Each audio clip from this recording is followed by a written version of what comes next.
watching all these kids. So, well, first off, this was my aunt and uncle was getting married. This was my dad's cousin. They're both African. She's a different type of African, if you know what I mean. But the culture in many cultures is you do not move in until you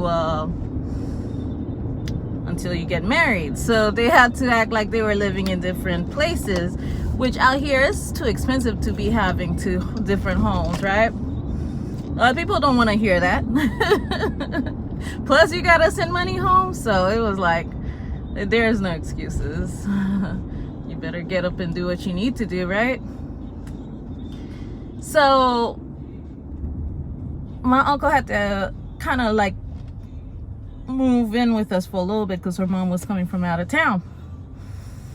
And so here she goes. And they had no kids back then, so it was weird that she pulled me to the side. She's all like, hey, want to make some money? I'm like, heck yeah, I want to make some money. Now I thought I was going to help with the wedding. Well, which I did. I ended up helping with the wedding. But with the wedding, what it was that basically I became a babysitter, which I didn't mind. I didn't know I was babysitting all the kids. So I ended up babysitting for the wedding. Here I am, I'm like 15 years old. I'm babysitting 11 children, it seemed like. Yep, it was about 11. And one had autism. One couldn't stop crying because she's never been away from her family. Then I had triplets who were like, they were mischievous like crazy. Like, it seemed like if one broke something, the other two felt like the need to do it, and the eldest one was not helping, but helping with the chaos, right? My little sister tried to help, but she wasn't really doing much, but always telling me when the child with the autism was getting out the house, because he had a knack for getting out of places.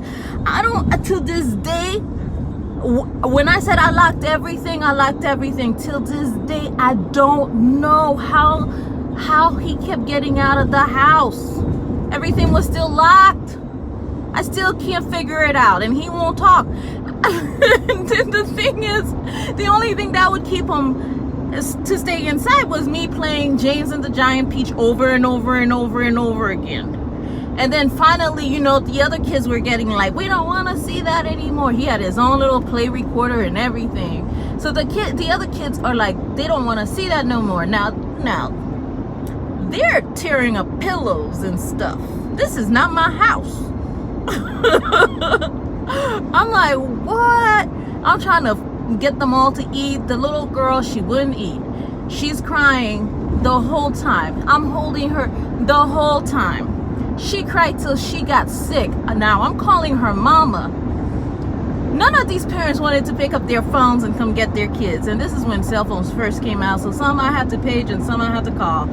And none of them act like they knew what a phone was. And they got children, right? On another, basically another big kid's hands, on a teenage person's hands. Then hire a second babysitter with me, unless my cousins probably, they knew better and was all like, no, we ain't doing that. Because they used to tell me, oh yeah, be careful of them African parties because it's never over. And it's never over. I mean, they can party for like 2-3 days. Yeah, I'm telling on y'all. So finally the little girl, she hiked herself into crying into a fever. She threw up. I'm like sitting here, I'm trying to feed her, she won't eat. I'm like, wow, this is an emergency. I didn't know how far of an emergency it would be for me to have to eventually just be like, look, you know, I'm gonna have to take her to the doctor or something. I don't know, I didn't know nothing about being a mom, not back then. I still kind of, well, I do, but I don't play with other people's kids like that. I don't know what their temperaments are, you know. So I'm sitting there like, wow, I was out of my mind. And then finally, nobody wanted to watch James and the Giant Peach no more. And I must have prayed hard that day, because God listened, and God was like, I'm gonna save you today, right? And put on a magic show on TV. And when the magic show came on, now that's something everybody was cool with. I was all like, oh, you done saved me, because I was trying to figure out how in the world was I gonna like tame these kids. When I say tame, I meant tame. They were all over the place. I had to close rooms, like barricade stuff. The dog went into hiding. Like, there was a dog, and the dog, I don't know what, the dog went into hiding. I think the dog was in the laundry room the whole time. So I'm sitting here like, oh, I'm never doing this again. I'm never having any kids. I said this, right? I jinxed myself. I'm like, never having kids. Well, I only had the one, which I've always wanted. But I was all like, they call this fun, having children? So finally, everybody sat down for the magic show. Everybody loved the magic show. So I was all like, wow. Is that all it took, was a magic show to stop all this madness from happening? Oh, man, the stuff I went through that day. But they came back, everybody came back all drunk and merry and happy and having a good time, asking me if I wanted to stay, that they'll pay me some more. I'm like, oh, shit, I'll take the money as long as you guys stay here, you know? So basically I had to babysit kids and babysit adults.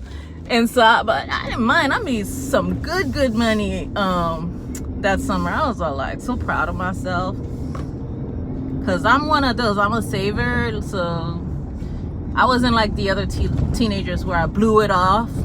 So I'll just save my little dollars for when I needed it, and came in handy. I was like, man. But that was my little adventure. I mean, more happened that night, but there's so much I can talk about without boring. Oh, well, I don't think it would be boring, but each individual child has its own personality, and they all put me, I could only attest to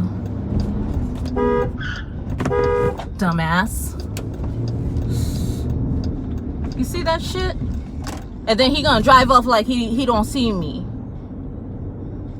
Okay, excuse me. Let me get off of this. Bye.